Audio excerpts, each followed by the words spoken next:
বিসমিল্লাহির রহমানির রহিম। আমাদের একজন পরিশ্রমী নেতা ছিলেন আমাদের পৌর কেন্দ্রের কনভেনার।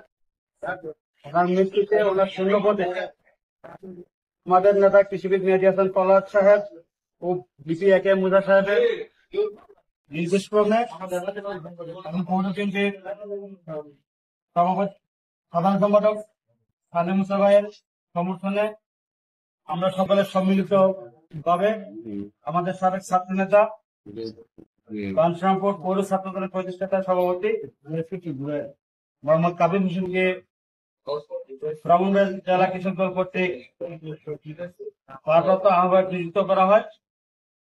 আমরা বাঞ্ছারামপুর উপজেলা বিএনপি সহ সকল অঙ্গ সংগঠনের পক্ষ থেকে তাকে অভিনন্দন জানাই। আমরা আশা করি তার মোহাম্মদ কাবির হোসেন এবং রুবেলের নেতৃত্বে বাঞ্ছারামপুর পৌর কৃষক দল আরো শানিত হবে, আরো বেগবান হবে, আরো শক্তিশালী হবে। ধন্যবাদ।